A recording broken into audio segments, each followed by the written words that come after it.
Todos, boa noite a todas. É uma satisfação estarmos aqui para mais uma live dos Janelas de Desenvolvimento Humano em Tempos de Quarentena.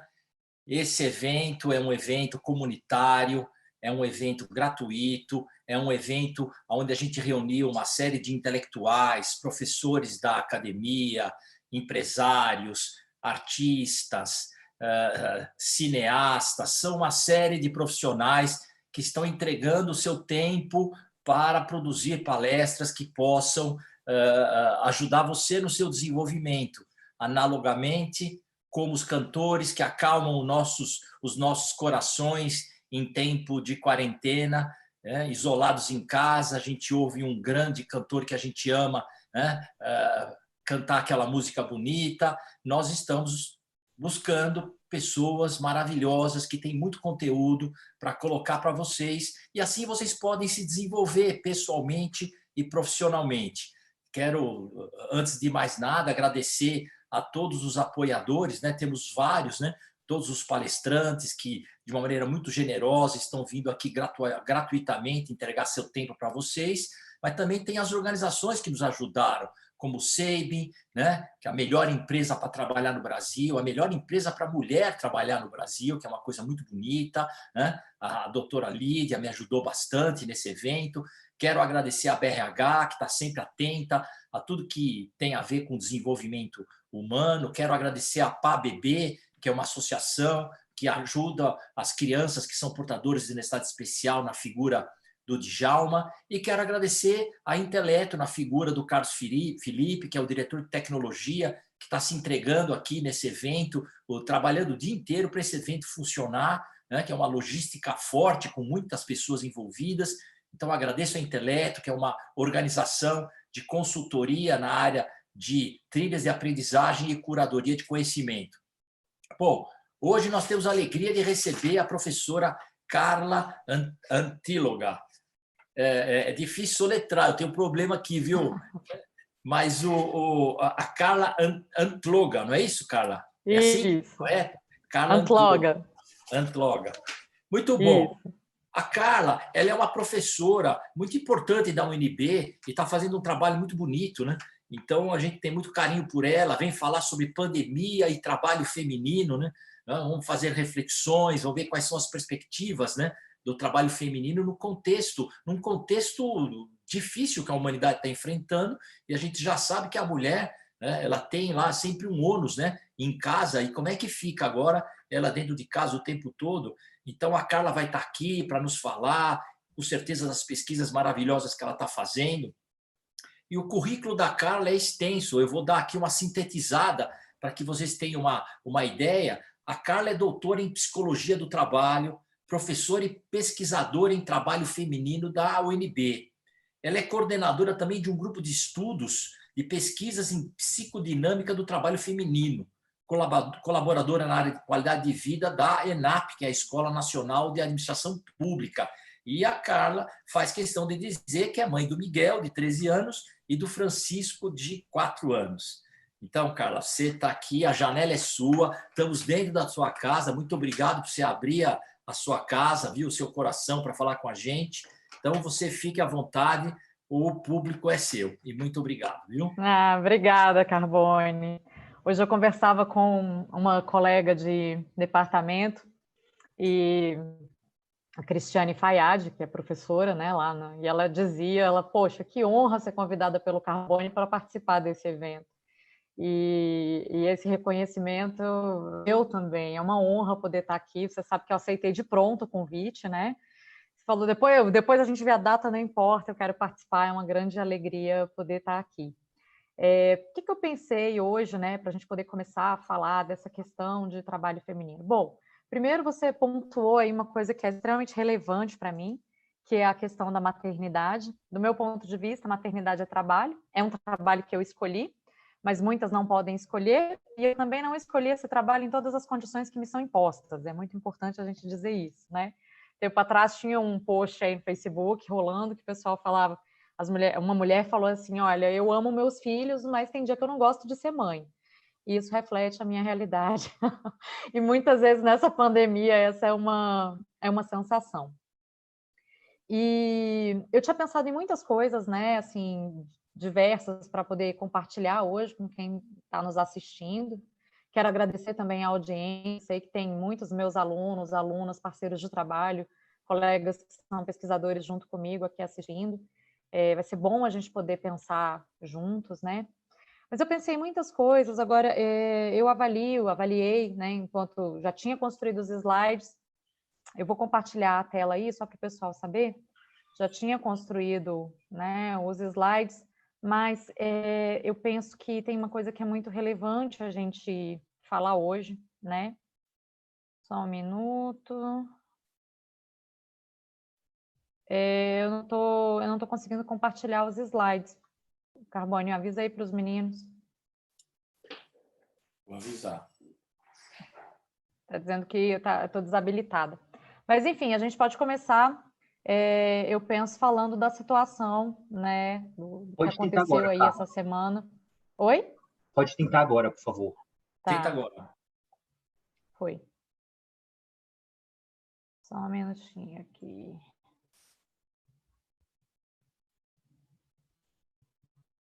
Tá aí, né? Eu penso que a gente não pode começar essa fala sem falar. Me ajuda aí, Carbone, tá aparecendo o slide completo? Não. Tá aparecendo sim, tá aparecendo o slide. Aparecendo tela cheia, né? Tá aparecendo tela cheia, mas você ainda não abriu a tela toda. Ela tá aparecendo ela com Pronto, pronto. Aí. Exatamente. Foi. Foi. Eu vi esse post no Facebook, eu acho que ele declara bem, né? Ele descreve bem o horror que foi a morte dessa criança, o Miguel, né? Eu acho que a gente tem que compartilhar a foto da mãe do Miguel e do Miguel, mas da pessoa que provocou esse horror também, né?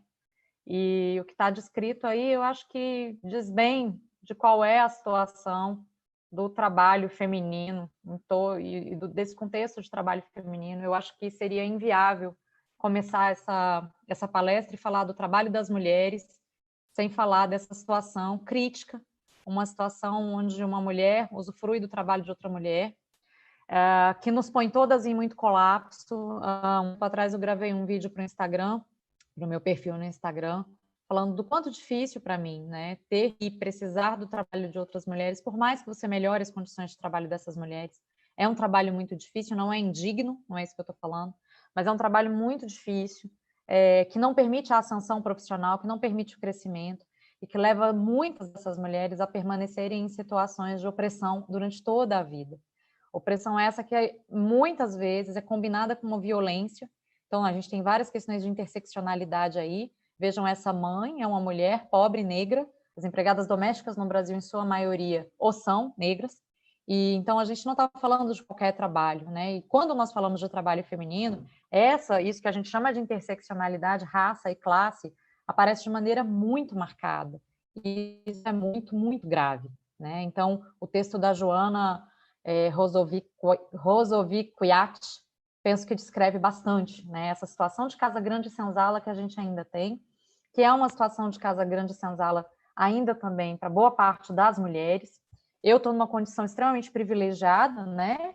Eu estou numa classe média, eu sou branca e vim de uma família, né, classe média também, então eu entendo que falar do trabalho feminino, do meu ponto de vista privilegiado, não pode de maneira nenhuma excluir essas mulheres que não têm os privilégios que eu tenho, né, e que tive para poder chegar onde cheguei. Então, é triste ter que começar desse jeito, mas a gente não pode fugir da realidade, né, Carbone? Quando vamos falar de uma coisa que é tão real, que é o trabalho feminino. Sim, tem que com lidar certeza. com o real o tempo inteiro. Bom, preparei, então, para a gente algumas reflexões que, além da foto das pessoas envolvidas e penalizadas nessa situação muito grave, começa com esse desenho aqui que eu acho que reflete a condição do que é o trabalho feminino. Ter que dar conta de tudo, né? Ali tem o trabalho de gestar, que essa mulher está com, né, um bebê no ventre, e se a gente prestar atenção na figura, ela está chorando. E por que essa figura é tão cara e tão importante para mim? Ainda não descobri a autoria. Se alguém que estiver assistindo souber, eu agradeço. Eu procurei, revirei a internet a semana inteira. mas eu não consegui encontrar a autoria da figura. Por que ela é tão cara para mim? Porque ela tira a mulher de uma condição de plena felicidade e realização o tempo inteiro, que é o que a mídia majoritariamente mostra. Se a gente fizer uma busca no Google por trabalho feminino, nós vamos encontrar majoritariamente fotos de mulheres brancas em situação de trabalho executivo e super sorridentes.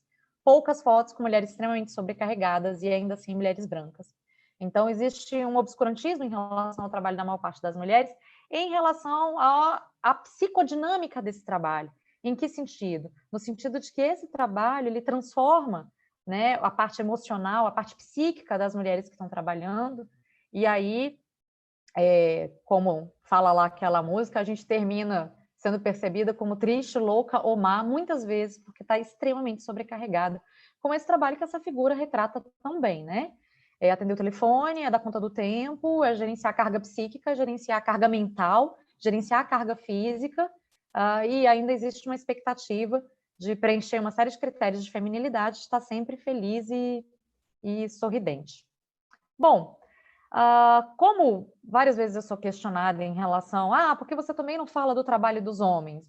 Porque a minha pesquisa, o meu recorte de pesquisa é sobre trabalho feminino.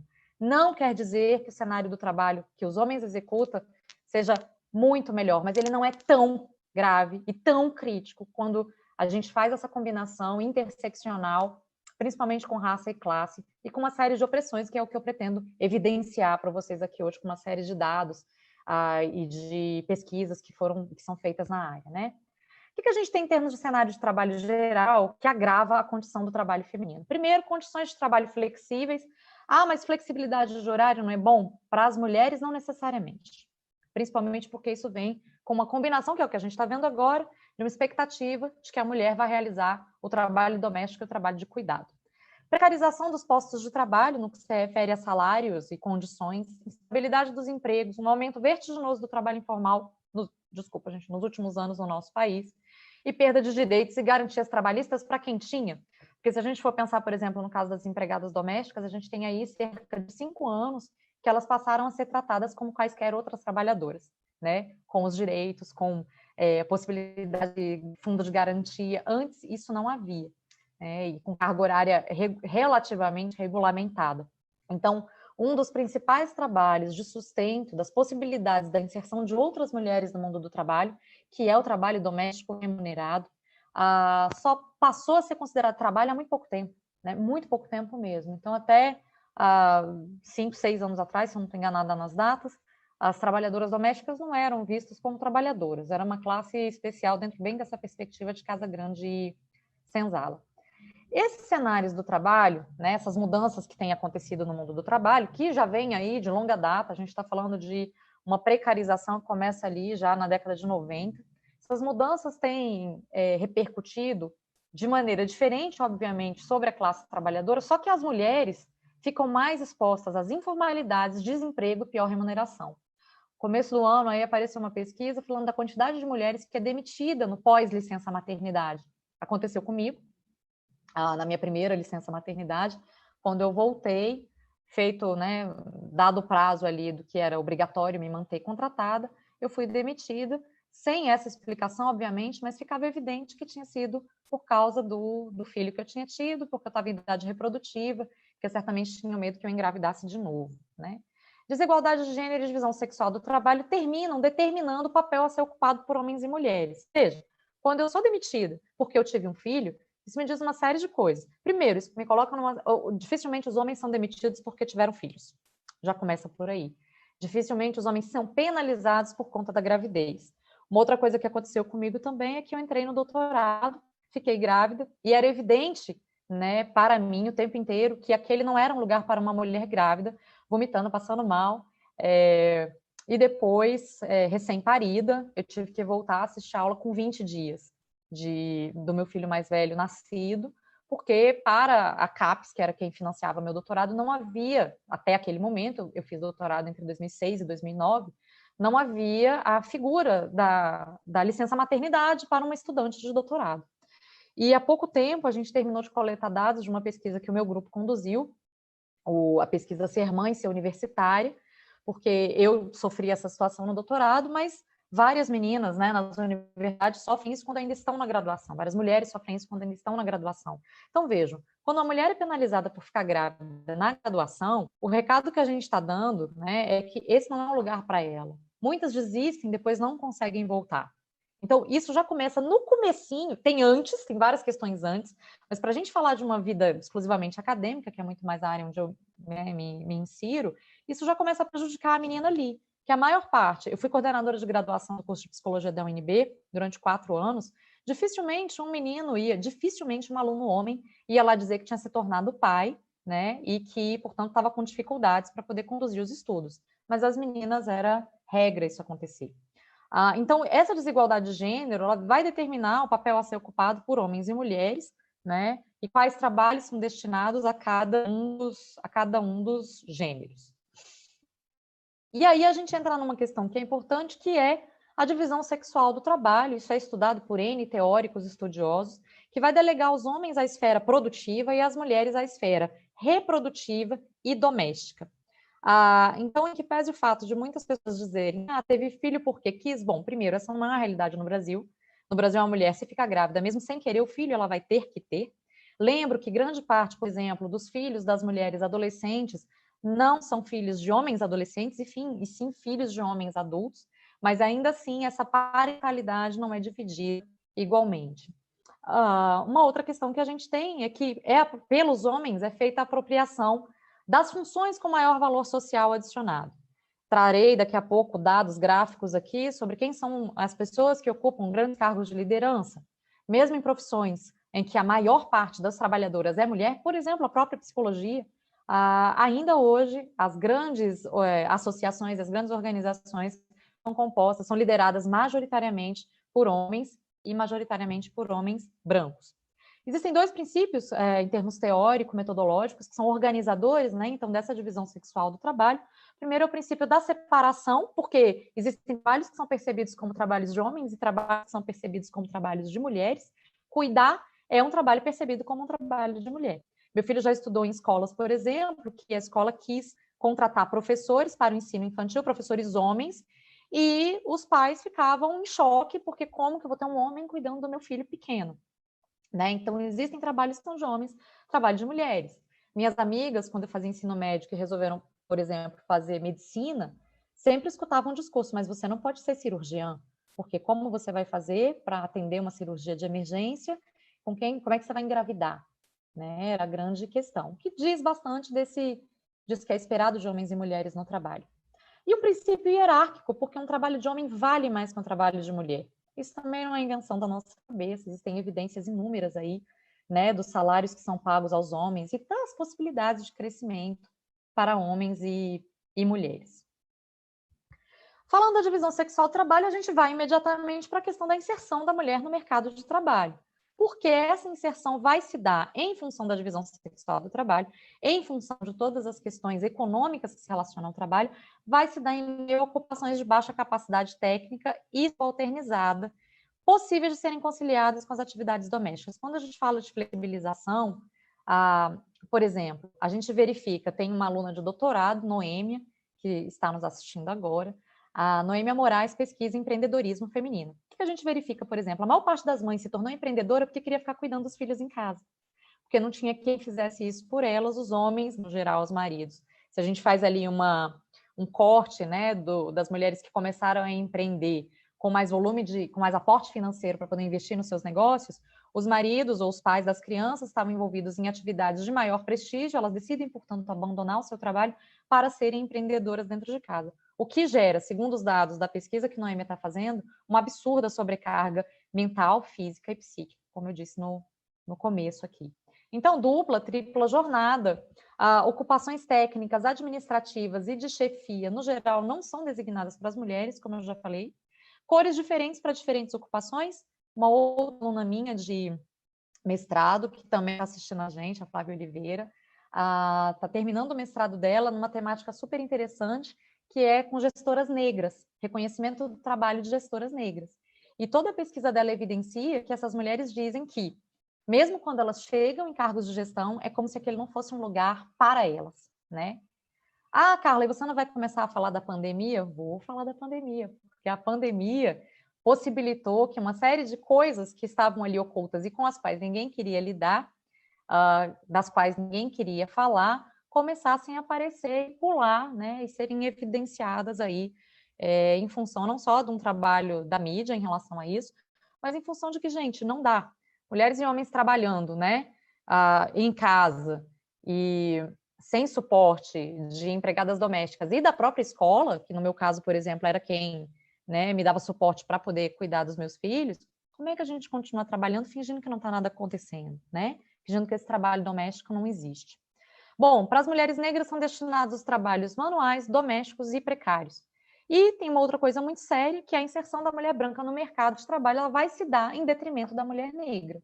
Ou seja, para que eu esteja no mercado de trabalho no posto que eu estou, eu precisei do trabalho de uma série de mulheres negras com baixa escolaridade que me deram suporte para que eu pudesse sair de casa e trabalhar, que cuidaram dos meus filhos para que eu pudesse sair de casa e trabalhar.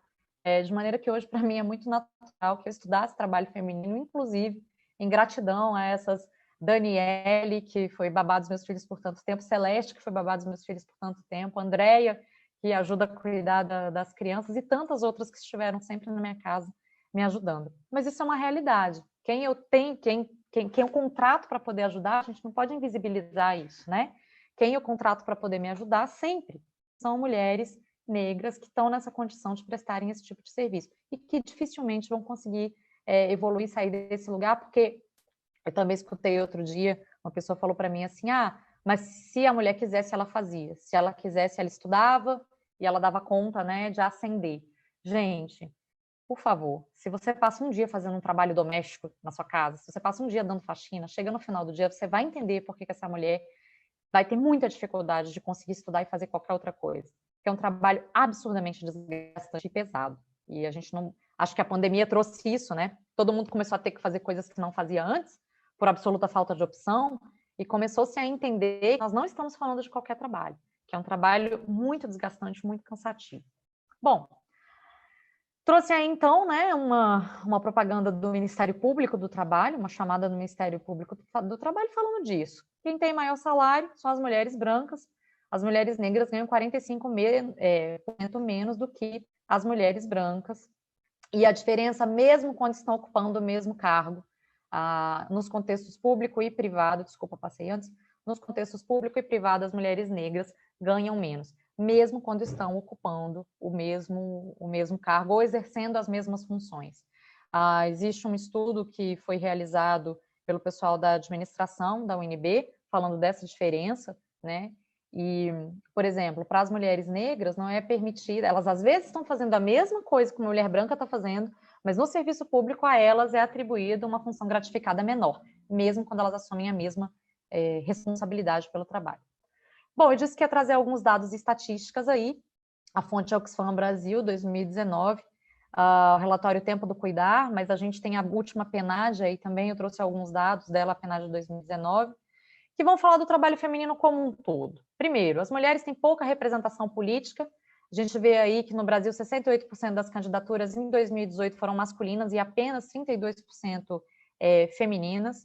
O trabalho doméstico é essencialmente feminino e existe uma desigualdade estrutural, histórica, cultural do valor do cuidado, né? E do valor do cuidado como um todo. Então, o trabalho de cuidado não remunerado, que é prestado, por exemplo, por mulheres a partir dos 15 anos, é de pelo menos 10,8 trilhões de dólares por ano. Isso é 3 vezes mais do que todo o setor de tecnologia no mundo. Se nós fôssemos remunerar as mulheres que cuidam, esse seria o valor. E esse é um trabalho extremamente desvalorizado. Qualquer mulher que faça sabe que o trabalho é desvalorizado, mas as mulheres negras e de classe social baixa são as mais penalizadas por isso, porque é o trabalho remunerado que é destinado para elas. Ainda em termos de dados e estatísticas, aí algumas coisas, em média, mulher no emprego doméstico no Brasil ganha 78,44% do rendimento de homens que exercem as mesmas funções. Essa penagem é de 2018, mas a situação não mudou muito de 2019. 90% do trabalho de cuidado no Brasil é feito informalmente pelas famílias, e desses 90%, quase 85% são feitos exclusivamente por mulheres. Estou falando das empregadas domésticas, mas a gente tem uma outra situação muito difícil, né, que é a situação das donas de casa, cujo trabalho é efetivamente invisibilizado e elas ainda passam de dondocas em muitas, muitas situações. Tem várias amigas que optaram, né, ou não tiveram opção, mas que são donas de casa e que se sentem nessa situação. Então, assim, o olhar que existe para elas, apesar delas lavarem, passarem, cozinharem, cuidarem de tarefa de filho, serem motorista, levar para lá, buscar, fazerem supermercado, gerenciarem contas, né, participarem de um processo, liderarem um processo de logística extremamente sofisticado, elas ainda são percebidas como, mas elas não quiseram trabalhar, mas, né, e elas não têm salário, elas não têm garantias trabalhistas, elas não têm nada.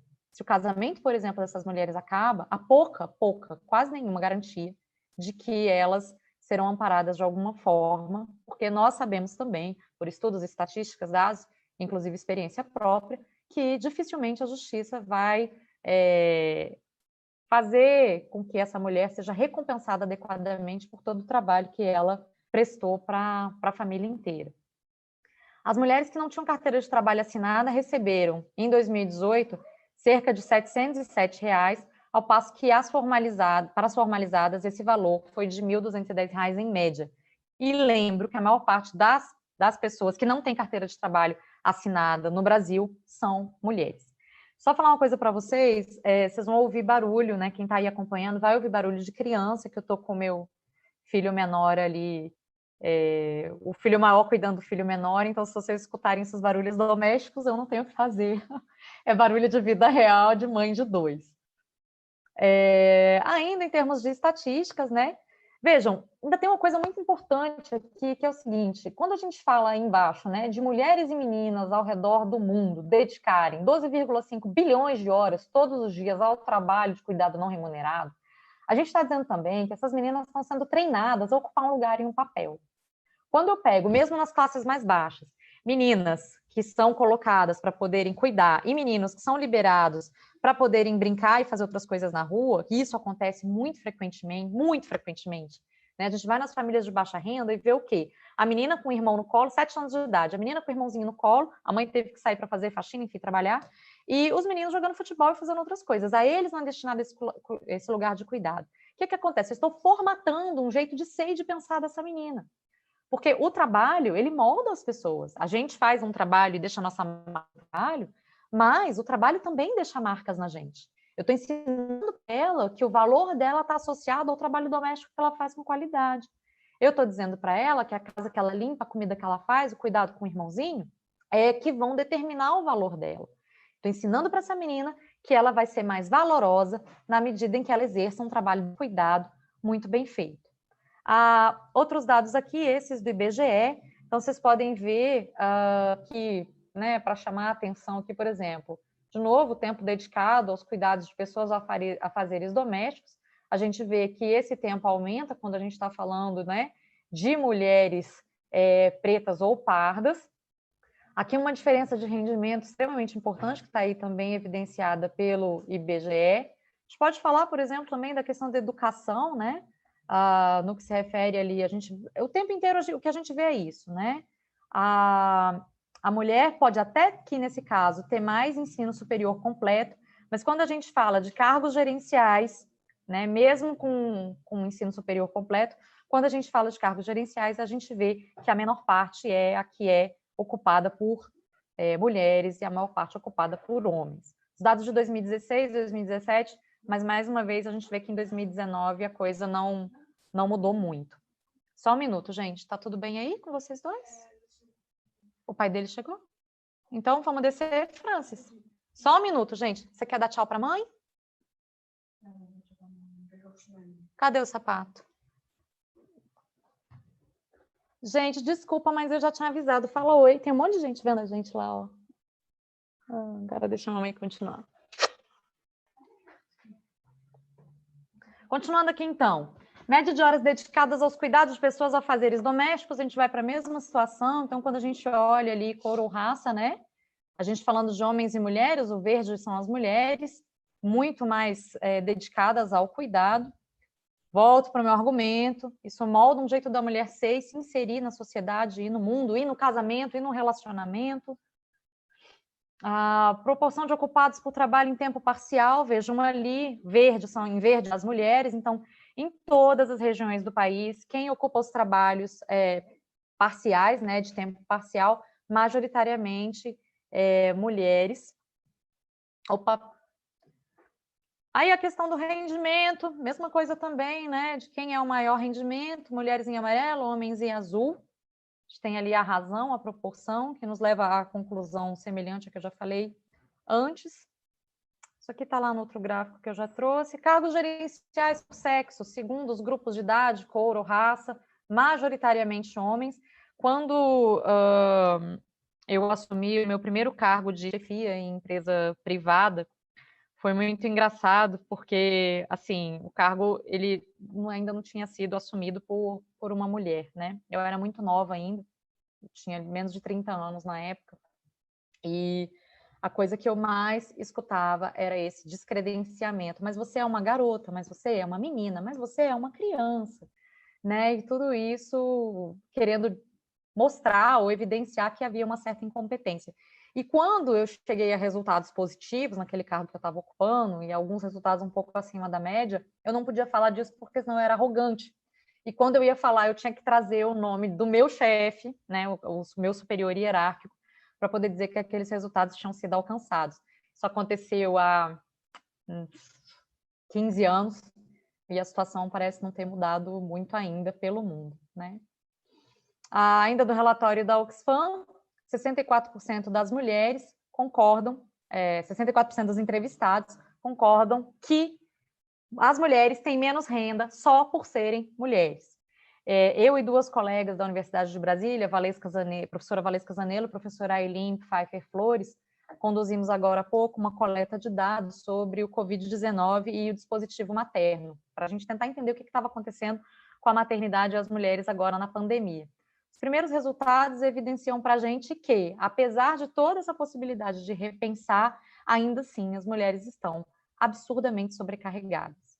Elas dizem que têm vontade de chorar ao longo do dia várias vezes, que experimentam sensações de desespero, entre várias outras questões que evidenciam o quanto essas mulheres, o quanto nós estamos extremamente cansadas e extremamente desgastadas.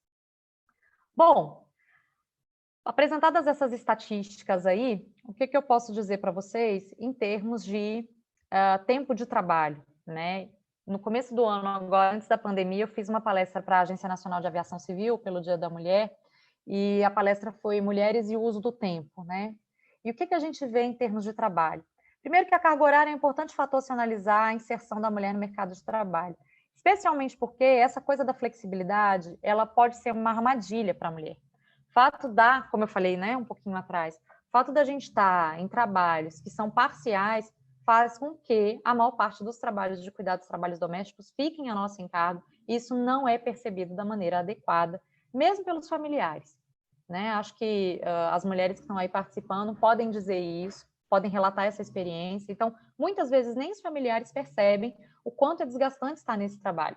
Uma amiga minha me relatou essa semana que ela tem guarda compartilhada com o pai do filho dela, e que em algum momento, bom, ela é também pesquisadora, né, está trabalhando em teletrabalho, nesse home office de emergência, que também não é um home office convencional, mas está em teletrabalho, e o filho ficava na escola o dia inteiro, e agora está ficando metade do tempo com ela, metade do tempo não, o tempo que ele não está na escola, ele está ficando com ela, e é uma guarda compartilhada, mas não dividida 50%. E em algum momento o pai da criança falou assim: olha, eu estou extremamente sobrecarregado e exausto porque estou trabalhando todos os dias. E a indignação dela comigo ao telefone foi fantástica, porque ela disse assim: sim, eu não estou trabalhando. E ela elaborou um gráfico para apresentar para ele, explicar: olha, um desenho, né? Olha, ele estava na escola e agora ele está em casa. E quando ele está em casa, quem tem que cuidar de tudo sou eu. E eu tenho que fazer esse tempo virar 2, né? Eu tenho que criar aí um processo quântico com esse tempo, porque eu ainda tenho todas as atividades que eu tenho que fazer de casa, de cuidado. Ele estar em casa implica que eu vou ter que cozinhar, lavar, passar muito mais do que quando ele estava na escola, e, portanto, o meu horário está extremamente reduzido. Eu estou falando muito de maternidade, porque, é óbvio, a minha condição, eu sou mãe, mas as mulheres que não são mães passam por situação semelhante em função de uma questão que a minha colega Valesca Zanello traz nas pesquisas dela, que é a condição do dispositivo materno e do dispositivo amoroso. O dispositivo materno, ele atua mesmo nas mulheres que não têm filhos. Por quê? Porque nós somos ensinadas desde menina que o lugar de cuidar é nosso. Então, existem, né, situações em organizações, e que já foram evidenciadas aí também, em pesquisas, em charges, que é esperado, por exemplo, numa reunião em que todo mundo tem hierarquia igual numa mesa, que para uma atividade de buscar papel, fazer um café, a mulher se levante e vai fazer. É esperado, né? Porque existe essa construção de que esse lugar de cuidar, de fazer, de atender o outro, é um lugar da mulher. Então, no trabalho, mesmo as mulheres que não têm filhos, marido, né, e etc., também experimentam essa condição. Delas é esperado uma série de coisas, inclusive mais doçura. Que mulher vai conseguir ser doce, gente, nessa pandemia, cuidando de tudo que a gente está cuidando? Hoje eu postei no Instagram um vídeo da Ingrid Guimarães, dizendo assim, olha, eu não quero ver o seu equilíbrio psíquico aqui, porque eu estou ficando louca na pandemia, né? E essa é uma outra perspectiva, de poder falar disso com uma certa clareza, coisa que até muito pouco tempo atrás era tratado como um lugar que não existe para a mulher, tem que ser equilibrada, né? Não pode ser triste, não pode ser louca, não pode ser má.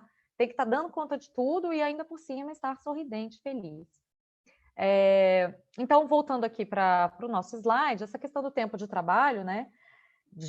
Das mulheres ocuparem o tempo de trabalho parcial, termina sendo também uma forma de garantir que a mulher ainda se ocupe do trabalho reprodutivo da esfera privada. Tanto é que a maior parte das mulheres que optam pelo empreendedorismo e que têm filhos declaram fazê-lo para poderem cuidar dos filhos. Nós não vemos homens que são empreendedores na mesma proporção, tem, mas não na mesma proporção, que declaram que optaram por abandonar uma carreira estável, etc., para poderem empreender e ficar com os filhos. Essa é uma declaração que não parte dos homens. Eles empreendem majoritariamente por vontade. As mulheres empreendem majoritariamente por necessidade. E eu acho que esse é outro dado extremamente relevante.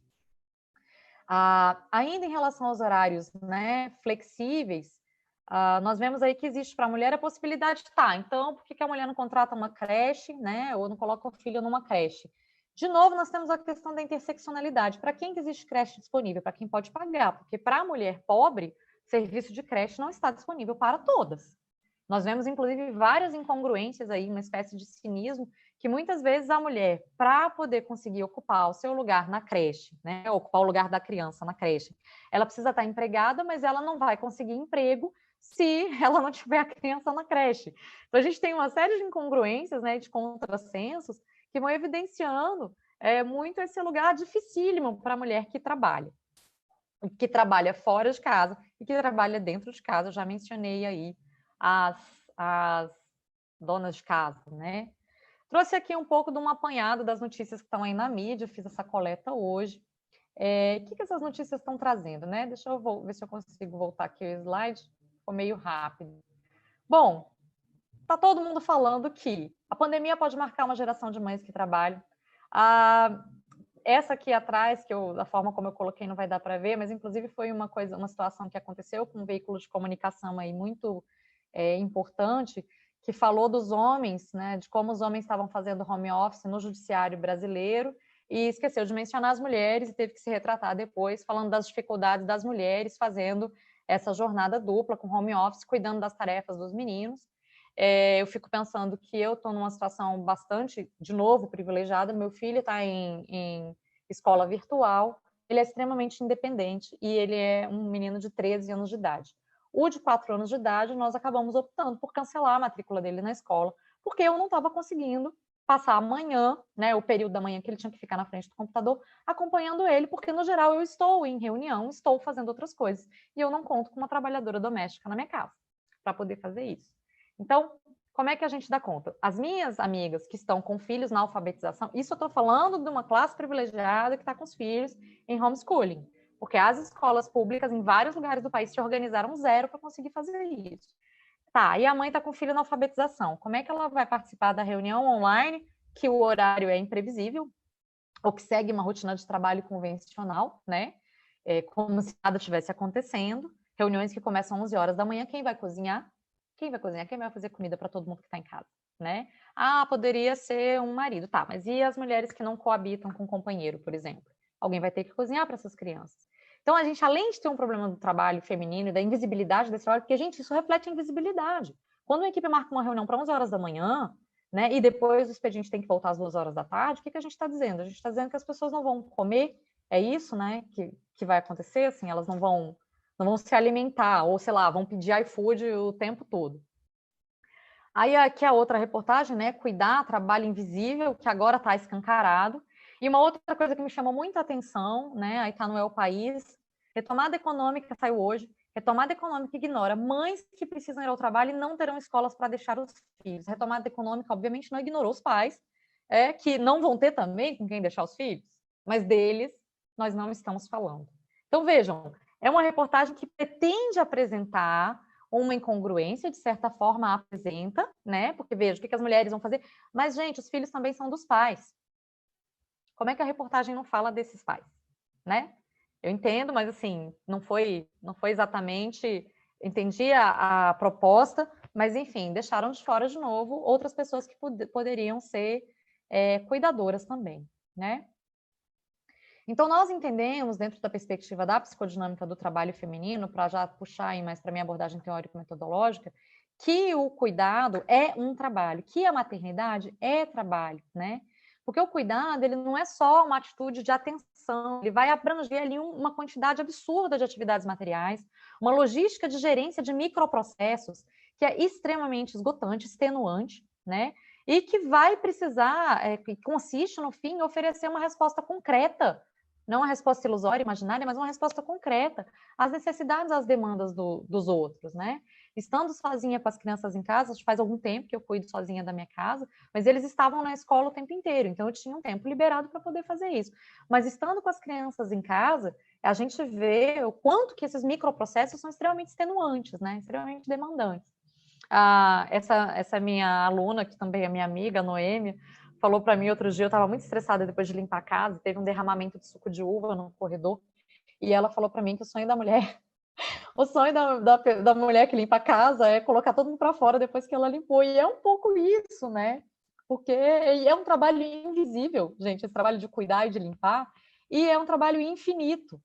O trabalho de cuidar de outras pessoas, tá, eu estou falando aqui de maternidade, mas tem as mulheres que têm condição, por exemplo, de ter cuidado dos pais idosos, né? E que a gente sabe também que, majoritariamente, quem assume esse cuidado é a tia, a irmã, a filha mais velha, a filha mais nova. A gente raramente vê os homens nesse lugar. Então, esse apoio, essa assistência, quer seja remunerado ou não, implica um sentido de responsabilidade e muitas vezes também, principalmente no que se refere ao no que se refere ao cuidado de idosos, há uma questão de erro zero, né? Gerenciar. Então, vejam, a mulher está em casa, os cuidadores não puderam mais entrar, pandemia. A mulher está em casa cuidando dos pais idosos, por exemplo, né? Ou de algum dependente, ou de filhos com necessidades mais particulares. Inclusive, hoje conversei com uma aluna que está numa situação muito como essa. Ela teve que abdicar de todo mundo que ia trabalhar ali na casa dela. No Brasil, a gente está com uma situação mais flexível ainda em relação à pandemia. Mas em lugares como a Itália, a Espanha, não houve essa flexibilidade. A mãe está lá cuidando dessa criança ou de pessoas né, que dependem dela. Como é que ela trabalha? Como é que ela concilia o home office? O que ela faz? Né? Porque ela não tem mais suporte. E majoritariamente. Ah, Carla, você só está falando das mulheres. Não, gente, estou falando da maior parte das pessoas que ocupam a função de cuidado, que não por acaso são mulheres, e é por isso que eu estou falando delas. Por isso que eu estou falando da nossa condição feminina, né? Nisso.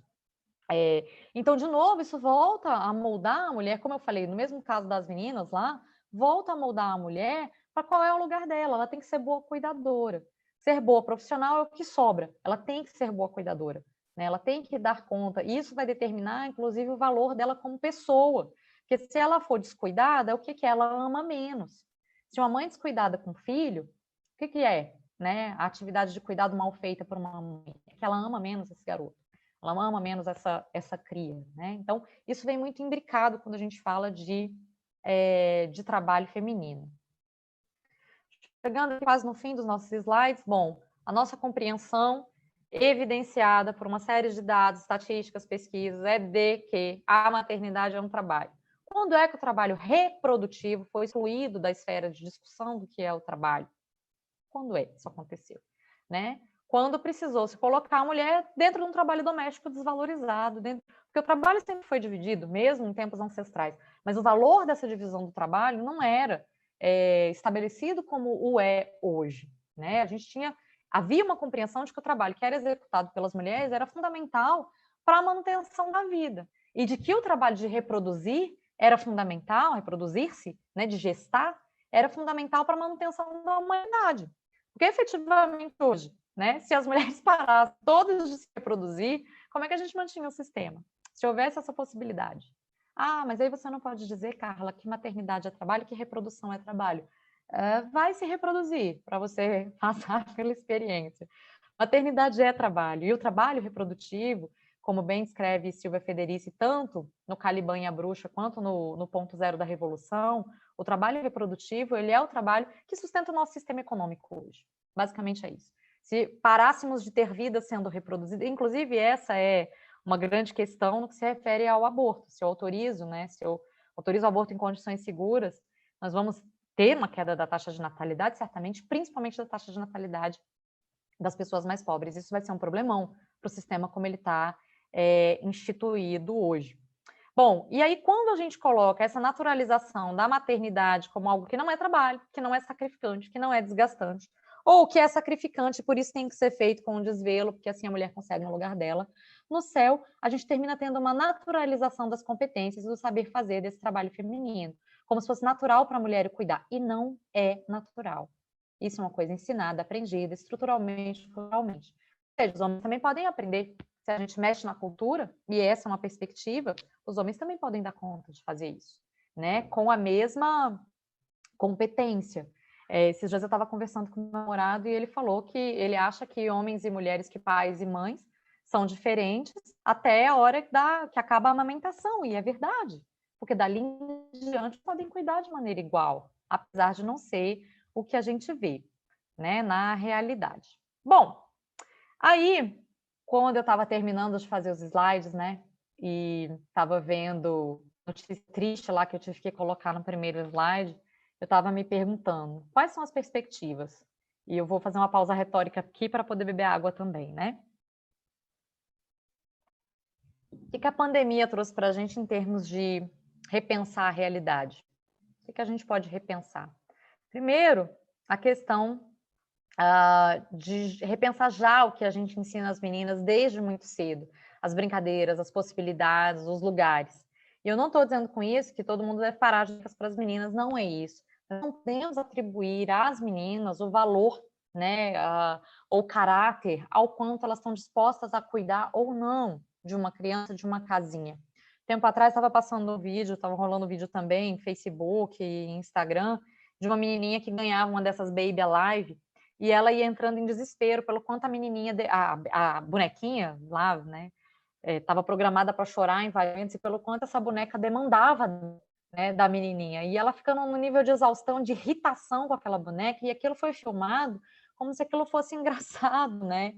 E assim, não é engraçado você ver uma criança já evidenciando que o trabalho de cuidado está sendo apresentado como uma brincadeira, e não é, porque isso molda, né? Como eu já disse, um jeito de ser, mas as pessoas achando muita graça daquilo, não era engraçado, né? A criança estava desesperada ali, e se você ensina para ela, porque a mãe falava assim para ela, tá vendo? Ter filho é isso daí. Mas, ao mesmo tempo, deu uma boneca para a menina passar por aquele desespero. Então, é uma contradição que coloca, né, o raciocínio, o saber fazer feminino, muito demarcado num lugar específico. Uma outra coisa que eu penso que a pandemia está trazendo como perspectiva e como oportunidade para a gente repensar é a forma como o mundo do trabalho está composto, como as condições de trabalho são pensadas, os horários de trabalho e quem faz o que, como, né? Como se dá essa organização do trabalho, além das relações socioprofissionais. Isso eu falei da questão, por exemplo, do horário do almoço, dos horários das reuniões, mas né, de uma maneira assim suave eu falei, mas isso é muito sério, gente. Quando as pessoas começam a me mandar meio-dia, porque, sei lá, estão com os horários, ou meia-noite, porque estão com os horários alterados, na verdade, o que elas estão evidenciando ali é que as demandas têm que ser respondidas independente da vida real. O que a gente tem hoje é uma vida que tenta se encaixar no que sobra do espaço que a gente está trabalhando. O que a gente deveria ter é um mundo do trabalho que se encaixa na vida como ela é, né? A gente precisa comer, nem todo mundo vai ter como ficar pedindo comida, ou quer pedir, ou pode pedir. A gente tem uma série de pessoas com, né, questões em relação a isso. Uma grande que eu penso que tem que ser repensada, e a gente já tem aí experiências em vários países em relação a isso, ao sucesso disso, é a questão da licença parentalidade, não só da licença maternidade. Portanto, eu continuar falando de licença maternidade, estender licença maternidade, porque eu sempre estou colocando a mulher no lugar de que ela é a cuidadora. Nós poderíamos dividir essa licença e colocar os pais também para serem cuidadores, porque hoje o que o homem tem de tempo é pífio, né? Nas organizações públicas agora a gente tem 30 dias, em algumas organizações privadas existe essa possibilidade, mas isso não dá tempo para o homem sequer se habituar com a criança, né? E poder exercer as funções que ele pode exercer ali. Então, a gente pensar, além da maternidade, a parentalidade, isso é extremamente importante, é urgente. Eu acho que a epidemia trouxe essa questão. Os inúmeros áudios que eu recebi nos grupos, né, dos quais eu participo, tanto em grupo de escola quanto nos grupos de pesquisa sobre trabalho feminino, cansaram de mostrar os pais falando, por exemplo, das tarefas das crianças nas escolas como tarefas para retardado mental. Além da gente ter um problema sério de capacitismo nessa fala, né, a gente tem assim, tá, mas as mães sempre ajudam as crianças a fazer tarefa de casa. O que esse pai desespera? Eu estou entendendo que ele está desesperado, que não é um lugar comum para ele, mas que ele precisa se habituar, porque isso é o que a gente faz há muito tempo, ajudar crianças com essas tarefas que ele está chamando de retardado mental. E, ao mesmo tempo, ele está falando de um lugar da professora, que majoritariamente é um cargo ocupado por mulher, né? Então, todo esse trabalho que era, né, invisível, ele começou a aparecer. E, por fim, eu acho que uma outra perspectiva, uma grande oportunidade que a gente tem agora é falar e discutir a distribuição do trabalho doméstico e também do trabalho de cuidado. Trabalho doméstico como um trabalho de cuidado da casa, das pessoas que dependem da gente dentro da casa. Eu li um livro há pouco tempo, agora eu esqueci o nome da autora, mas o nome do livro é o Método Fair Play de gerência de distribuição de tarefas domésticas. E relativamente criticado em função de dizer que a mulher já está sobrecarregada e ainda tem que resolver o problema, mas eu achei muito interessante porque no livro apresenta-se uma tabela das tarefas domésticas e do tempo que essa tarefa vai tomar, e é dividido ali por tarefas muito pesadas, tarefas mais leves e tal. E qual que é a proposta? Que, que as pessoas que habitam uma casa sentem e discutam quem vai ficar responsável pelo quê, e assumam a responsabilidade por isso. Então, obviamente, uma proposta assim não tão profunda de discutir isso, mas, de qualquer maneira, evidencia o quanto que o trabalho doméstico toma do nosso tempo, né? E toma da nossa vida, né? Porque toma da vida. Quando eu fiz uma vez, estava conversando com o meu grupo de pesquisa, com o Psitrafem, e fui falar para eles que tinha feito um cálculo de quanto tempo a gente gastava para lavar, para fazer o processo de lavar roupa, que significa tirar a roupa do cesto, separar por cor, colocar na máquina, colocar a máquina para lavar, colocar o sabão, colocar o amaciante, tirar da máquina, estender e depois tirar do varal, dobrar e colocar nos devidos lugares. Não estou nem incluindo a tarefa de passar, né? Isso leva um tempo absurdo. Se uma pessoa está responsável por lavar 4 máquinas de roupa, que não é só a roupa que a gente veste, porque ainda tem lençol, toalha, enfim, isso toma um tempo absurdo. Isso é tempo de vida. E esse tempo de vida é retirado majoritariamente das mulheres. Então, eu vou encerrando por aqui a minha fala mais formal, e acho que agora a gente pode abrir, Carbone, para as perguntas. Muito obrigada pela audiência de vocês. Deixo aí meu e-mail pessoal, e-mail do meu grupo de pesquisa, meu contato por WhatsApp e os meus 2 perfis, o Ontloga, que é o pessoal, e do Psitrafem, que é o perfil do meu grupo de pesquisa. Obrigada pela oportunidade, Carbone. E sim, vou dar para falar da próxima palestra, né, da nossa próxima live, dia 9/6, às 10 horas, do Stavros Chantopoulos, que é um nome dificilzinho de falar, mas eu espero que vocês possam aproveitar também. Legal. Carla, muito obrigado pela tua apresentação. Você é muito suave, muito firme simultaneamente, né? Esse assunto Obrigada. que você fala precisa, né, desse carinho de um lado e da firmeza do outro. Então, legal. Para mim ficou claro um monte de coisas, uma série de dúvidas que eu tinha. E o teu público já está aqui com uma série de questões, né? É claro que não é fácil fazer pergunta depois que a coisa está bem resolvida, mas eu espero um pouquinho, em 5 minutos o pessoal elabora e te coloca. Mas antes disso, eu já estou com umas 4, 5 questões aqui, mas antes disso, você abriu falando do Miguel. E o que aconteceu é que eu acompanhei, porque eu queria ver os discursos que estavam em torno do Miguel, né? Claro que o discurso principal é a mãe chorando, desesperada e se sentindo completamente abandonada e traída pela família com que ela trabalhava, é evidente, né? Mas aí tem um fato interessante que descobriram que o prefeito registrou a mãe do Miguel na prefeitura. Então Sim, ela já é uma funcionária fantasma da prefeitura, né? Ele já estava sim, colocando ela em sim. risco, né? Quer dizer, é um Trabalhista, grave. grave, é um abandono completo, né? Bom, além disso, a gente vê uma entrevista dos delegados, de 2 delegados da delegacia onde foi feita a ocorrência. E a fala dos delegados imediatamente defende a mulher branca. Não sei se você percebeu isso. Eles estão lá dizendo Sim, sim, eu vi. que ela não teve intenção. Eles não são advogado de defesa dela, por que eles têm que fazer esse discurso, né? Quer dizer, nós temos um crime ali que foi cometido, mas eles não são advogado de defesa, né? Então, note, eu não estou aqui dizendo aqui se eles estão certos ou errados, porque eu não sei o que aconteceu, mas ocorre que eu não gostei disso, eles tinham que ter mais neutralidade, né? Ainda mais numa situação tão grave quanto essa, né? Bom, vamos lá. Nós temos umas perguntas aqui, umas perguntas interessantes aí e difíceis de responder, mas você fica à vontade. Tem uma colega aqui que ela faz uma reflexão e eu vou transformar essa reflexão numa pergunta. Ela fala: o bolsonarismo que chegou aí, né, com esse modelo, com esse discurso autoritário, nós vamos voltar para trás com o empoderamento feminino que estava sendo trabalhado aí há muitos anos?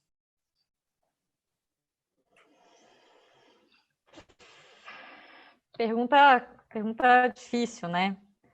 Olha, eu acho que assim, nós temos uma série de retrocessos aí que estão anunciados, né? Não tem como a gente dizer que não.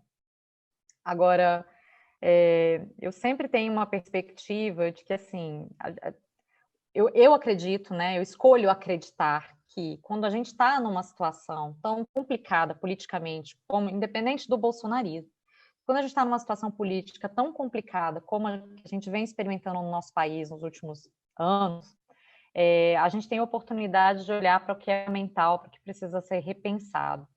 Sim, eu acho que as mulheres estão saindo, né, no prejuízo nessa gestão do país. Eu acredito que isso é muito problemático. Acho que tem uma série de cinismos que estão se apresentando ali em relação ao lugar da mulher. Acho que tem muitas cortinas de fumaça que estão sendo jogadas. Então, eu acho que a gente está passando por um período, sim, de retrocesso. Mas veja, quando a gente entende que está passando por um período de retrocesso, para mim, já não é tão horroroso. Porque se a gente não estivesse nem vendo isso, né, grande parte da população entender que o que está acontecendo é um retrocesso, para mim já tem um valor.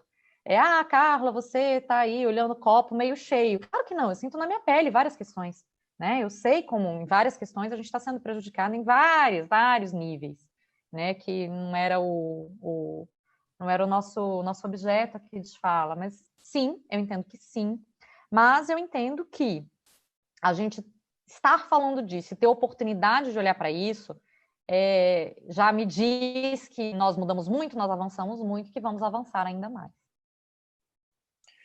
Carla, tem uma pergunta aqui que é recorrente aqui, que ela surgiu com vários formatos, que é sobre a velocidade da mudança nos papéis parentais.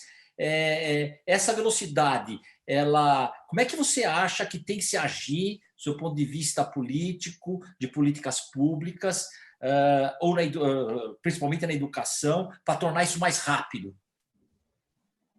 Deixa eu ver se eu entendi. A mudança dos papéis dos pais.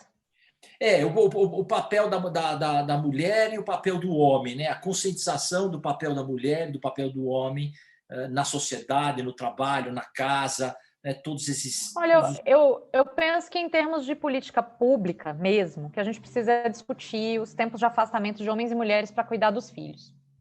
E o peso e como isso é observado de um lado e de outro, tá? Veja, por exemplo, eu tenho vários colegas que gostariam de cuidar mais dos filhos, mas que não podem porque eles não podem, porque se eles saírem para fazer isso não é o natural. E eles gostariam sim de participar mais. mas não é naturalizado esse lugar para eles, né? Então, isso é uma perspectiva. A organização não acha que é ok. Talvez se fosse uma mulher querendo sair e fazer a mesma coisa, a organização achasse que é ok. Há pouco tempo atrás, eu acompanhei um caso de uma empresa privada que flexibilizou o horário de trabalho para as mulheres, mães de crianças menores de 2 anos. Tá, mas e o pai? Por que não flexibilizar para esses pais que são pais de crianças menores de 2 anos também? Já disse aí, né, quando estava apresentando, a própria questão da licença, a gente precisa discutir o afastamento dos homens do trabalho para os cuidados com as crianças. Porque às vezes, mesmo que eles queiram, eles não podem fazê-lo, né? Então, falando aí primeiro dessa questão. No caso das mulheres, as mulheres precisam parar de ser punidas porque se tornaram mães. Você quer ver um exemplo? Onde eu trabalho, né? E aí, as professoras universitárias, eu escrevi 2 capítulos ano passado sobre a questão isso é uma violência contra a professora universitária, porque quando eu saio de licença maternidade, a minha avaliação de desempenho vai me cobrar do mesmo jeito em relação ao que eu preciso publicar. A gente teve aí na comunidade científica uma reportagem ampla sobre como as mulheres estão publicando menos nessa pandemia, por razões de não tem como escrever, sendo interrompido o tempo inteiro por crianças dentro de casa, né? Então, as mulheres mães estão publicando muito menos e mandando muito menos artigos para publicação do que mandavam antes. Já não é fácil, mas com crianças confinadas em casa é inviável. Mas a minha pergunta é, por que os pais não estão publicando menos? Né? Então, voltando lá, então, para a questão da universidade. O que seria adequado uma universidade fazer em termos de avaliação de desempenho de uma mulher que se tornou mãe, vai ficar afastada da licença maternidade ali 4, 6 meses, e às vezes emenda com férias, por um lado. Por outro lado, existe toda uma perspectiva do quanto a mulher tem que amamentar, por exemplo, né? Uma outra pesquisa que eu conduzo é sobre amamentação e trabalho, com a Marina e a Rayane, minhas alunas de iniciação científica. O que a gente vê? Que é muito difícil dar conta de cumprir ali o que o Ministério da Saúde manda em termos de amamentação, se o meu trabalho coloca essa linha de amamentação lá, mas não é o que eu preciso, porque eu preciso de uma certa paz para amamentar. Então, a quantidade de incongruências, né, que a gente vai vendo no mundo do trabalho é ampla, é infinita. Assim, eu poderia passar horas falando disso daqui. A gente precisa pensar que a vida humana ela tem um valor. Uma criança que nasce ela é uma vida. A gente não pode tratar isso como se fosse um dejeto, como se fosse um estorvo, né? E basicamente é essa sensação que eu tenho. Eu trabalho hoje num lugar com uma gestão diferente, extremamente humanizada, que me acolheu em todas as minhas demandas, mas isso é um privilégio meu. Não é todo mundo que experimenta essa situação na maior parte dos lugares do nosso país. Carla, tem uma pergunta aqui do Arthur Roman. Ele pergunta para você o seguinte: você não acha que o crescimento do neopentecostalismo está reforçando o papel subalterno da mulher na sociedade ao valorizar o patriarcalismo machista bíblico? Arthur, quando acontece nesse contexto, eu acho que sim, mas não acho que todo o neopentecostalismo esteja reforçando esse papel. Quando reforça, eu acho que sim, né? De dizer de um lugar da mulher, de mãe, de cuidado, de criar, enfim, de ocupar um determinado lugar. Mas eu tenho experiência de pessoas que estão, né, vinculadas à igreja neopentecostal e que não é exatamente a postura. Eu acho que depende um pouco, né, do pastor. Agora, quando se insere nisso aí que você está falando, obviamente sim, porque devolve a mulher para um lugar, né? Ou não é nem devolve, não é isso. Mas assim, diz que o valor da mulher está associado a ocupar um lugar. Se ela não ocupa aquele lugar, ela tem menos valor. E isso sim é complicado. Bom, nós temos aqui também umas perguntas interessantes aqui, que é o seguinte. O Adonias Michel faz essa pergunta. Olha, é certo que não atingimos a condição ideal de conduta ou cultura de homens e mulheres, mas ele entende que nós temos evoluído. Mas, no seu entender, quais seriam os principais avanços e aonde precisamos avançar com maior celeridade? Ou seja, que ponto que você acha que o Estado precisa agir com lei ou com educação?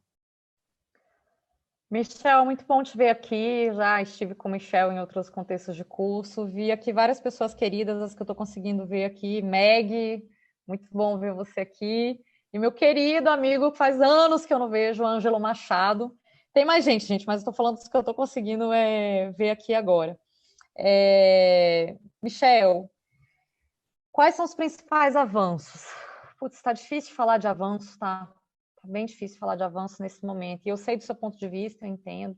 Mas, assim, eu acho que os principais avanços são as possibilidades que a gente está tendo de discutir isso, né? Nos últimos anos, a gente teve um aumento da questão da licença maternidade. Mas, veja, de um ponto de vista mais profundo, isso não resolve as contradições que eu estou apresentando aqui, certo? Que eu coloco a mulher num lugar de ser ela a cuidadora. O tempo inteiro ela a cuidadora. Então, eu não permito que a mulher experimente um outro lugar. Enquanto a gente tem aí ministra na Nova Zelândia, indo trabalhar com um bebezinho novinho, porque o pai está dando todo o suporte para que ela possa voltar a trabalhar, como a gente viu na mídia, para as mulheres, eu estou dizendo, olha, você vai atrasar a sua carreira sim, porque, veja, numa carreira de ponta, uma licença maternidade atrasa muito a carreira. E não há possibilidade, quem vai cuidar da criança? Se eu não quisesse ter usufruído de toda a minha licença maternidade, eu podia abrir mão dela, beleza, mas quem que ia cuidar do filho, por exemplo, né?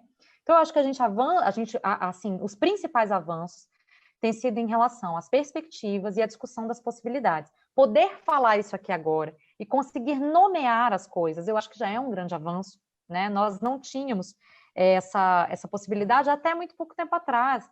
Você dizer desse lugar da maternidade que maternidade e cuidar são duas coisas diferentes. A gente coloca tudo como se fosse a mesma coisa e não é. Eu adoro ser mãe, eu não gosto de cuidar em tempo integral, né? Você usufruiu de toda a sua licença maternidade? Desculpa, mas chegou uma hora que eu não aguentava mais ficar em casa, eu queria voltar a trabalhar, eu gosto de trabalhar. É um lugar caro para mim, assim, querido, né? Um lugar onde eu gosto de estar. Só que quem que ia ocupar esse papel, né? Não tinha outra pessoa para cuidar ali naquele momento de tanta tenra idade dos meus filhos. Então, nisso eu acho que o Estado pode ser mais competente, né? Em não ficar o tempo inteiro reforçando o lugar da mulher, que é a única e principal cuidadora e que é a ela que isso está designado e destinado. Então, respondendo mais diretamente a sua pergunta, eu acho que os avanços são poucos. A maior parte dos avanços que a gente tem se refere à possibilidade de nomear e discutir os assuntos que a gente vem discutindo. Carla, o professor Ricardo de Faria Barros, ele te faz o seguinte questionamento, né? Então, que dicas você daria aos gestores para melhor lidarem com as mulheres mães em home office, para que seu estilo de gestão não agrave ainda mais a sobrecarga sobre elas? Eu diria para esse gestor, converse com as mulheres que trabalham com você e entenda as necessidades delas. Conversar é conversar de peito aberto mesmo. Por quê? Porque a experiência diz que é isso que funciona. Onde eu estou vendo agora nessa crise, eu trabalho com muitas mulheres em organizações das mais diferentes, né, categorias, né, indústria, empresa pública, empresa privada, serviços. Os gestores estão sendo, os gestores e as gestoras, tá, gente? Porque da mesma forma que eu comecei lá a palestra falando de mulheres que oprimem mulheres, a gente também tem gestoras que se comportam como se nem mulheres fossem, como se não entendessem nada da estrutura, tá? Do ser mulher. Então, assim, não é um lugar de... Claro que majoritariamente os homens, até por muito desconhecimento, né? Mas o que eu estou vendo de casos bem-sucedidos é o gestor que parou e perguntou como funciona, o que pode ser feito. Então, vai ser particular mesmo. Mas eu tenho uma equipe de 50 pessoas, como é que eu vou fazer isso? Pois então, você delegue para alguém descobrir quais são as necessidades. Isso é a coisa 1. E a coisa 2 é um pingo de bom senso. Gente, não adianta a gente querer trabalhar com os critérios de produtividade que foram estabelecidos antes da pandemia. Nós não sabemos por quanto tempo isso vai continuar. Não é possível produzir da mesma forma. Eu falo para vocês que eu sou uma pessoa que me considero muito célere em termos de produção, de fazer coisas, né? Eu acho que eu sou 220, assim, quem trabalha comigo sabe que sou ligada na tomada. Eu não estou dando conta, né? Porque cada vez que eu sou interrompida por uma demanda de um dos meninos, para eu voltar, né? A história do mi estático e do mi dinâmico na física, né? Então, assim, quando eu saio do mi dinâmico para eu voltar, eu estou lá no mi estático, demora. Eu perco a linha de raciocínio. Eu penso que é isso. A gente tem que conversar, individualizar e entender que tem muitas pessoas que estão sem nenhum suporte, que já estavam numa condição, por exemplo, de fragilidade psíquica e estão experimentando isso com muito mais gravidade, né? Que estão extremamente esgotados, extremamente cansados, que estão sucumbindo. Então, assim, se você não quer piorar, eu acho que a melhor forma é flexibilizar na medida do possível, mas de maneira perversa, Porque assim, você flexibilizar e dizer, ah, mas eu flexibilizei, então me dá o melhor do seu desempenho. Está muito difícil isso acontecer agora. Como eu escrevi no penúltimo slide, que a gente precisa repensar o mundo do trabalho e as demandas que são feitas. Será que não dá para diminuir um pouco, considerando tudo que está acontecendo agora? Será que não tem como a gente pensar em um pouco menos? Né? Porque acho que essa pandemia convida a gente, como eu disse, a repensar o sentido do trabalho e o sentido da própria vida, né? Carla, a Ana Cristina Lessa, ela diz o seguinte: mulheres criam os homens para agir e perpetuar o sistema como ele é. Qual a solução para esse paradigma aqui? Ana Cristina, deixa eu te falar uma coisa que eu postei no Instagram outro dia. Eu não acho que é justo atribuir isso à mulher. Porque, veja, eu crio 2 meninos, né? Crio praticamente sozinha os 2 meninos. Distintas. Mas a maior parte dos cuidados está comigo. Tem dia, e eu sou professora, pesquisadora, trabalho em várias frentes aí. Hoje eu coordeno 13 projetos de pesquisa distintos. Eu tenho 8 alunos de mestrado e doutorado, quase 40 alunos de pesquisa e estágio. Fora os trabalhos que eu faço. Por exemplo, um dos trabalhos que eu estou executando agora começou, inclusive, de uma negociação com o Michel, né? Enfim, eu faço muitas coisas. Tem dias que eu chego em casa no final do dia e eu não tenho condição de, sabe, bater ali na tecla de que você tem que limpar seu quarto, você tem que limpar seu quarto, eu vou e faço. Porque eu sou uma mulher que estou cansada, porque o suporte que eu tenho não é o ideal, necessário, porque eu estou num momento da carreira que eu não quero desacelerar, né? E que eu estou num momento, estou na melhor fase da minha carreira e é isso mesmo que eu quero fazer.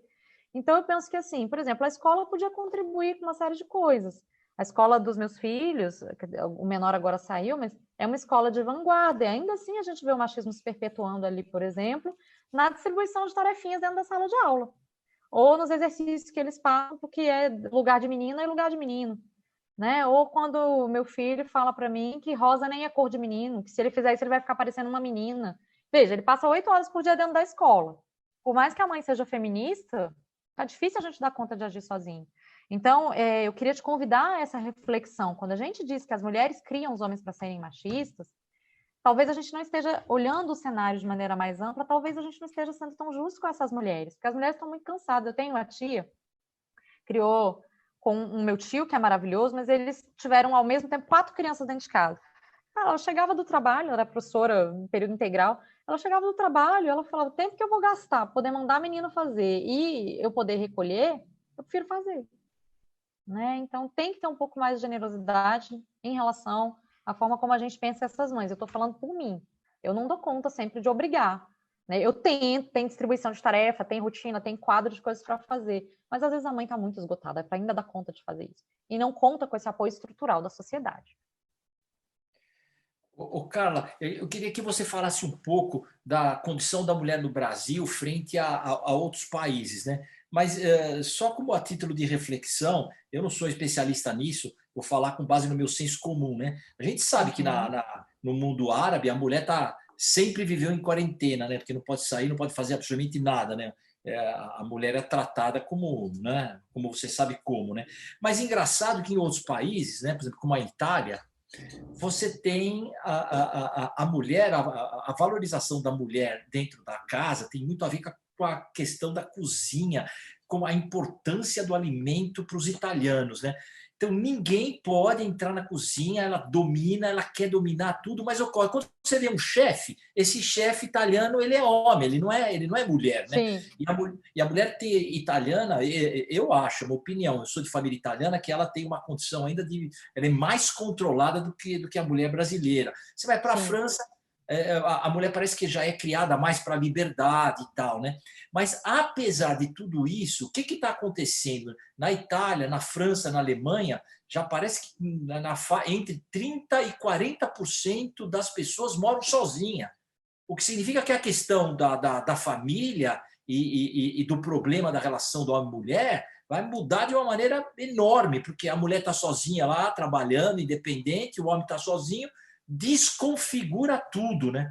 Então, dentro desse cenário, primeiro, Você conhece algum organismo internacional que faça algum tipo de métrica para entender qual que é o empoderamento feminino nas várias nações? E o que vai acontecer com esse caminho da individualização, né? Quer dizer, a sociedade ela segue para a individualização. Cada um toma conta de si próprio e a autonomia é o que vale. Mas parece que essa pandemia nos coloca um dilema do coletivo, né?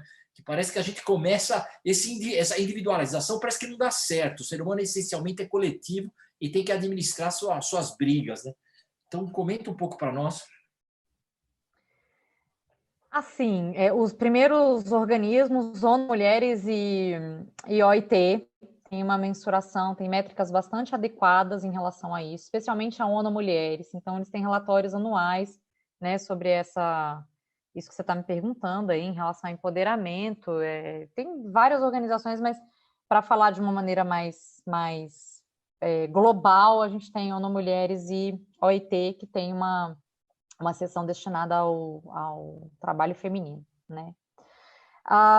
Eu penso que o individualismo nunca é o melhor caminho, certo? Porque nós somos seres sociais, desde que nascemos, bichos conseguem se criar sozinhos ali, depois de um tempo, o ser humano demora muito para conseguir fazer qualquer coisa sozinho, e nós somos pessoas a vida inteira sociais, né? A gente não tem como escapar disso. Só que eu acho que isso, assim, é um reflexo da centralidade do trabalho, das dificuldades e tarefas e coisas que o trabalho nos impõe, né? Então, assim, tem um livro que eu gosto muito, que se chama, do Richard Sennett. Richard Sennett é um economista, foi diretor da London School of Economics. 2 livros dele que eu gosto muito, na verdade. O primeiro é O Declínio do Homem Público, que ele vai falar dessa inserção, né, do homem na esfera pública e exatamente desse processo de individualização que você está falando. E o outro é A Corrosão do Caráter, as consequências do capitalismo. Eu não lembro agora o resto do subtítulo, mas A Corrosão do Caráter é o título principal desse livro, onde ele vai discutir por que as pessoas estão, né, optando, e aí homens e mulheres, por isso, por não terem família, não terem filhos, ou por se isolarem dentro da sua família nuclear ali e perder esse senso de comunidade. E, ao mesmo tempo, lá no Declínio do Homem Público, ele vai evidenciar os grandes problemas que a gente tem, né, em função dessa individualização, dessa precarização de laços, que aparentemente pode ser contornada aí pela digitalização das relações, pelas mídias sociais e tal, mas na verdade não pode. Isso é evidenciado em várias estatísticas, por exemplo, as de adoecimento mental, né? Não só no trabalho, mas fora dele também. Por exemplo, o aumento, né, que já parece que ano passado regrediu um pouco por conta dos trabalhos e tudo, mas o aumento no volume de suicídio. Mas o índice de pessoas que sofrem de transtorno do pânico, depressão e ansiedade não parece estar desvinculado desse processo de viver fora de uma vida de sociedade, de viver fora de um coletivo. Não estou dizendo com isso que pessoas que têm família necessariamente vão ser poupadas. Estou falando porque tem pessoas que estão em famílias e vivem extremamente sozinhas, né? Às vezes, as que moram sozinhas vivem mais no coletivo do que pessoas que têm famílias, inclusive, grandes aí, experimentam uma profunda solidão. Mas quando ele fala lá no Declínio do Homem Público, ele está falando dessa noção de coletivo, dessa noção de sociedade. Um outro livro que fala muito disso, que eu acho extremamente interessante, é o do Bauman, A Sociedade Individualizada, que é uma sociedade de um monte de indivíduos, né? No fim, não é propriamente uma sociedade. Então, eu penso que nós estamos em profunda transformação, mas não sei se essa coisa da individualização, ou avalio que essa questão, né, das pessoas estarem pensando muito individualmente, não é o melhor para o coletivo. Talvez momentaneamente seja o melhor para elas, eu entendo. Mas para o coletivo, para a humanidade, eu não acho que é a melhor esfera, né, a melhor ideia. Talvez seja um momento, talvez seja importante que esse momento exista para as pessoas entenderem. Por exemplo, agora, né? Quem está vivendo aí sozinho de tudo? Tá pesado. Você fala, mas quem está vivendo, casado e tal, com família, também tá pesado.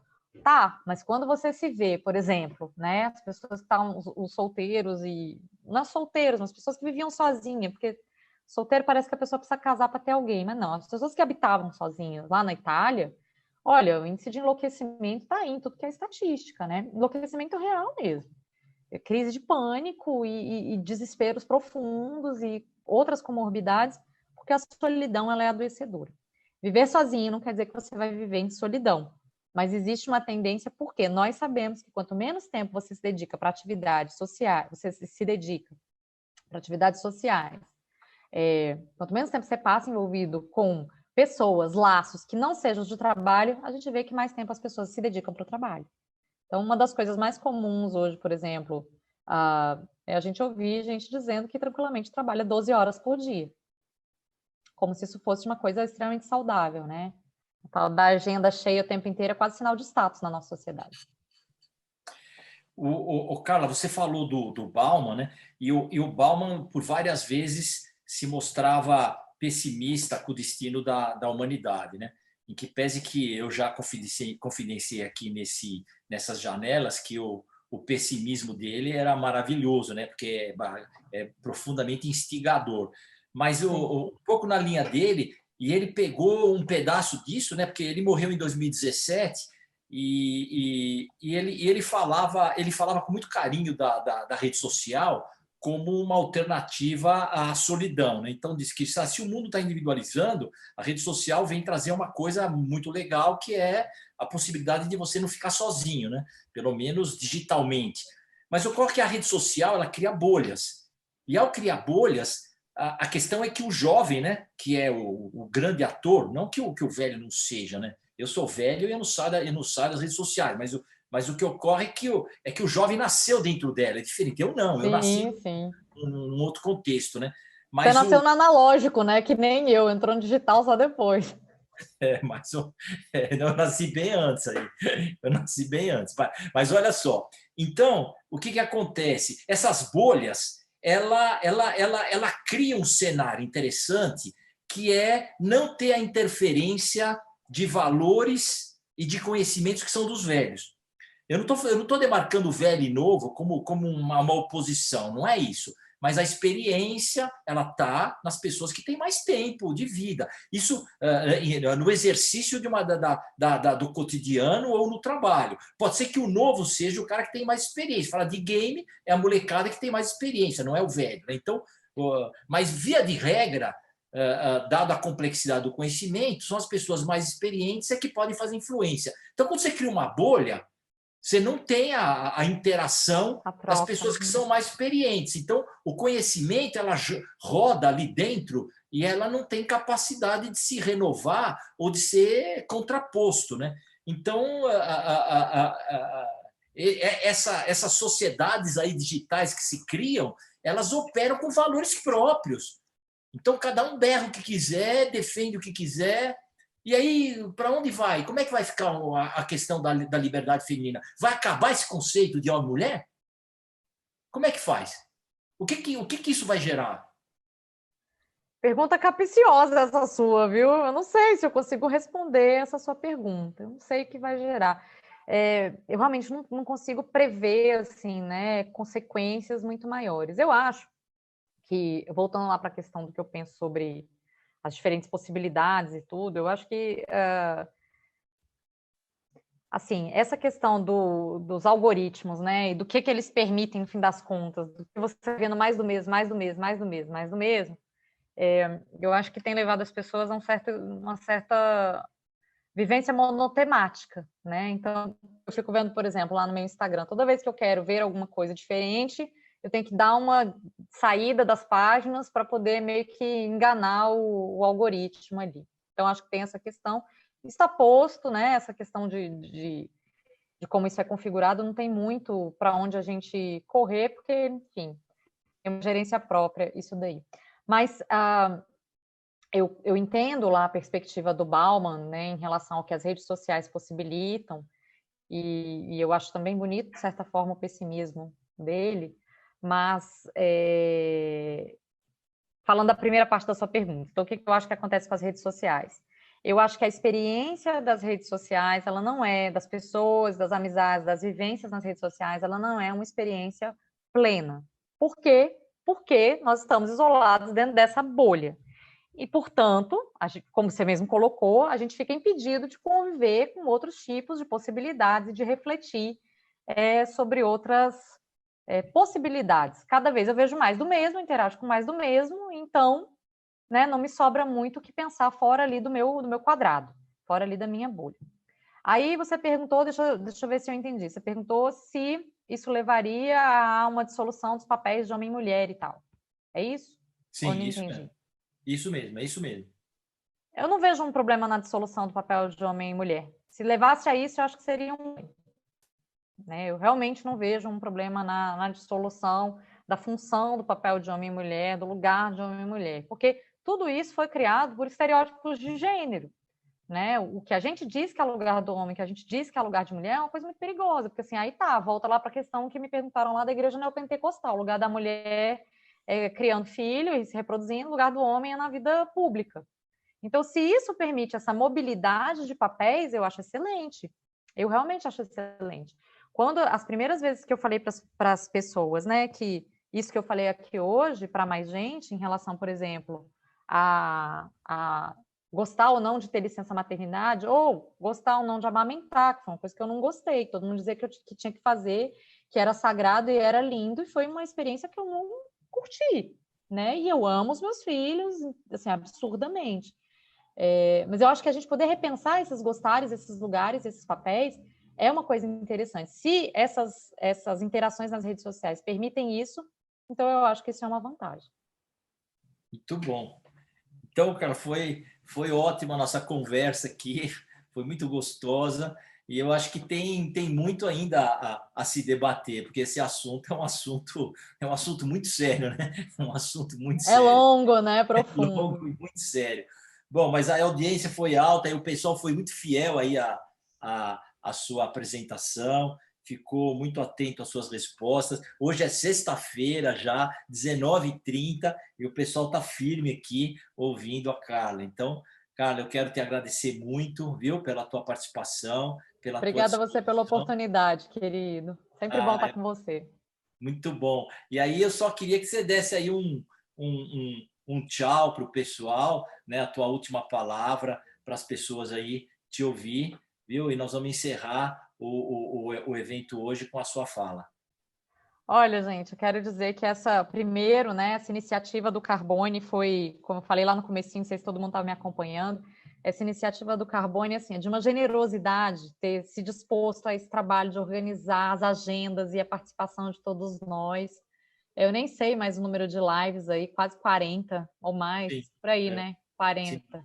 é, Quase 40 lives e uma gestão assim super cuidadosa, generosa, delicada. Então, Carbone, é sempre tão bom trabalhar perto de você, com você. A gente já esteve junto na ENAP em outros momentos e eu te agradeço muito por isso. Eu acho que quando a gente fala de contribuição social, o que você faz evidencia as possibilidades que a gente tem de contribuir com a sociedade, por exemplo, disseminando conhecimento. Quero agradecer aos meus antigos amigos que apareceram aqui, aos amigos novos, aos alunos que ficaram com medo de não aparecer aqui, resolveram aparecer. Ficaram com medo de tomar bronca e apareceram aqui. Aos outros colegas que estão nas outras lives e que estão, né, que participaram aqui também tão generosamente, que eu sei que estão muito ocupados. E fica o convite para vocês curtirem lá a página do Instagram, @psitrafem e o @antloga.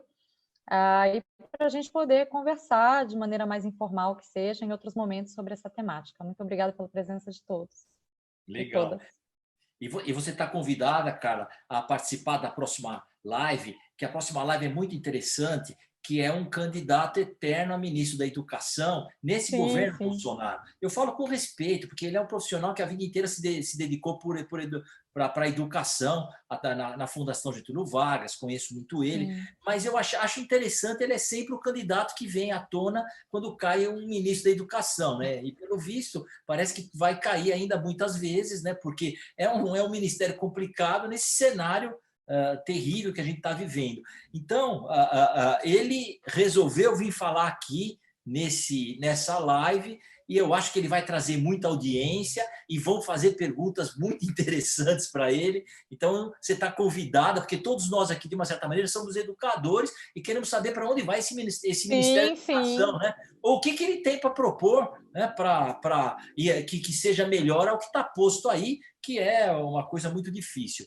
Mas, então, Carla, muito obrigado. E eu quero dar um abraço a todos e a todas que estiveram com a gente aqui até agora. Muito obrigado. Estamos aqui, então, na terça-feira, de novo, às 10 horas da manhã, com o Stavros Xantopoulos, que é aí esse candidato a ministro da Educação, autocandidato, né? Mas é um cara que vive o mundo da educação há muitos anos, e aí seria bom vocês ouvirem a fala dele e ajudar a gente nas perguntas e a gente crescer mais um pouco, tá? Então, boa noite a todos, boa noite a todos, e nos vemos na terça-feira. Tchau, Carla, muito obrigado, viu? Tchau, querido, obrigada. Tchau, gente, obrigada. Um abraço a todos e a todas.